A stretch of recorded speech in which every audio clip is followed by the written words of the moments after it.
आसनसोल दक्षिण विधानसभा क्षेत्र स्थित रानीगंज के मंगलपुर औद्योगिक नगरी में बढ़ती प्रदूषण का मुद्दा लगातार गहराता जा रहा है।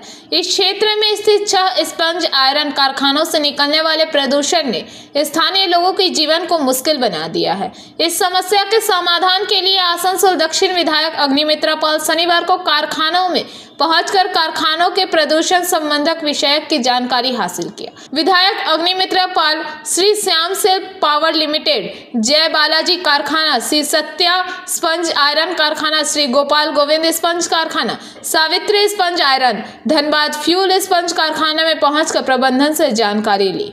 ग्राम सुरक्षा वाहिनी की पहल। इससे पहले ग्राम सुरक्षा वाहिनी ने प्रदूषण के खिलाफ लड़ाई में धुआं हटाओ ग्राम बचाओ अभियान शुरू किया था। इस अभियान के तहत एक समिति का गठन किया गया था जो क्षेत्र में प्रदूषण की निगरानी करती है। हालांकि बख्तानगर क्षेत्र के निवासी काफी समय से प्रदूषण की समस्या से जूझ रहे हैं और कई बीमारियों से ग्रस्त हो रहे हैं। विधायक अग्निमित्रा पाल ने मंगलपुर औद्योगिक क्षेत्र में स्थित 6 स्पंज आयरन कारखानों में प्रदूषण नियंत्रण उपकरणों की जांच की। शनिवार सुबह 11 बजे तक उन्होंने मंगलपुर औद्योगिक में एक के बाद एक फैक्ट्री में प्रवेश किया और जांच की कि क्या प्रदूषण नियंत्रण उपकरणों का सही तरीके से इस्तेमाल किया जा रहा है और क्या प्रदूषण नियंत्रण उपकरणों को फैक्ट्री अधिकारियों द्वारा संचालित किया जा रहा है या नहीं। वहीं विधायक अग्निमित्रा पाल ने चेतावनी दी कि प्रत्येक मिल के प्रभारी अधिकारियों से बात कर 7 दिनों के अंदर प्रदूषण पर नियंत्रण किया जाए। इसके बाद वह बख्तानगर गांव इलाके में पहुंची और इस प्रदूषण से प्रभावित एक परिवार के सदस्यों को देखने गई। अब यह देखना दिलचस्प होगा कि इन समग्र गतिविधियों के बाद कारखानों के प्रदूषण पर कितना नियंत्रण किया जाता है।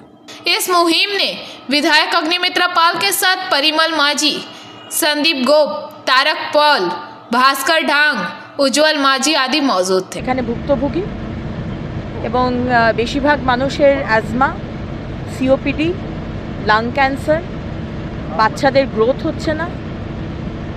সুতরাং আমি এটা বরদাস্ত করব না। আমরা ইন্ডাস্ট্রিয়ালাইজেশনের এগেনস্টে নই। সম্পূর্ণভাবে ইন্ডাস্ট্রিয়ালাইজেশন হোক। মানুষের পেট চলছে এই কারখানাগুলোর জন্য, কিন্তু মানুষ অসুস্থ হবে, মৃত্যু হবে, হ্যাঁ, অ্যাট দ্য কস্ট অফ মানুষের লাইফ, প্রাণ নিয়ে নেবে, এটা আমি হতে দেব না। তাই এখানে এসে আমি বলে গেছি কর্তৃপক্ষকে আমি নেক্সট শনিবার আবার আসবো। আজকে শনিবার, নেক্সট শনিবার। স্টেট ডিপার্টমেন্ট, পলিউশন ডিপার্টমেন্ট থেকে কবে এসেছিল, তারা কি লিখে দিয়ে গেছে সেই পেপার আমি দেখব এবং audit report, safety and security কি অডিট রিপোর্ট আছে সেটাও আমি দেখব। আর যদি দেখি যে কাজ হচ্ছে না তাহলে আমি কেন্দ্রে যাব। কেন্দ্রে গিয়ে যা নোটিশ পাঠানোর হয় যাতে এরা বাধ্য হয় পলিউশনের মেশিনগুলোকে চালাতে। হয়তো পলিউশনের মেশিন এদের কাছে আছে কিন্তু সেটা নাকি খরচ সাপেক্ষ। এবং দেখুন, আমাদের যে এসপি সিস্টেম আছে পলিউশন কন্ট্রোলে, সেটা চলছে আমাদের, এবং সেটা উনি বলছেন পেপারস দিতে। আমি সেটা পেপারস অফ প্রুফ দিয়ে দেবো। লাস্ট আমাদের যে পলিউশন টেস্টিং হয়েছে 3 মাস বাদে হয়, সেই টেস্টিংও রিপোর্ট দিয়ে দেবো। এছাড়াও উনি যেগুলো বললেন যে 7টা ফ্যাক্টরি নিয়ে বসে কাদের মধ্যে যদি মেশিনের কোনো প্রবলেম হয়, ইএসপি সিস্টেম ঠিক না চলে সেটা করা, সেটা আমি দেখে নেব। অভিযোগটা হচ্ছে ইএসপি সবসময় চলে না। না, আমাদের প্ল্যান্টে ইএসপি সবসময় চলে, আমি এর মধ্যে কোনো দ্বিমতে যাচ্ছি না। কিন্তু আমার ফ্যাক্টরিতে ইএসপি সবসময় চলে এবং তার জন্য যে ডকুমেন্টারি প্রুফ দিতে হয় আমি সেটা দিয়ে দেবো। পলিউশনটা এখানে প্রচন্ডভাবে হয়ে রয়েছে বিভিন্ন ফ্যাক্টরিগুলোতে। বিধায়িকা আপনাদেরকে হুঁশিয়ারি দিয়ে গেলেন, কি বলবেন? আমি বলছি, দেখুন, আমি ওনার কথা थी यहाँ पे विजिट की है आज मैडम ने आके। वो इन्वायरमेंट के सब्जेक्ट में जो आईक्यू इंडेक्स बढ़ा हुआ है उसके लिए वो बोला उन्होंने। तो ये बोला कि हम 7 दिन के अंदर आपको दोबारा से फिर हम आपके यहाँ पे आएंगे और आके प्लांट के इंस्पेक्शन करेंगे। बट लेकिन जो हमारी जो इक्विपमेंट डिवाइसेस है, जो भी हमारे यहाँ पे पैरामीटर्स है, आज सब नॉर्मल चल रहे हैं। ऐसा कोई दिक्कत नहीं है। कहीं पर भी हम लोग कोई डिवाइस हमारा बंद है या हम कहीं पॉल्यूशन इन्वायरमेंट जो है हम लोग क्षति पहुँचा रहे हैं। तो मैडम का यहाँ की एमएलए है तो विजिट कर ही सकती है, तो विजिट की है उन्होंने। এখানে কিন্তু দেখা গেছে গ্রামবাসীরা বারংবার এসে কিন্তু আপনাদের ফ্যাক্টরির সামনে ধর্ণা প্রদর্শন করেছে, আন্দোলন করেছে।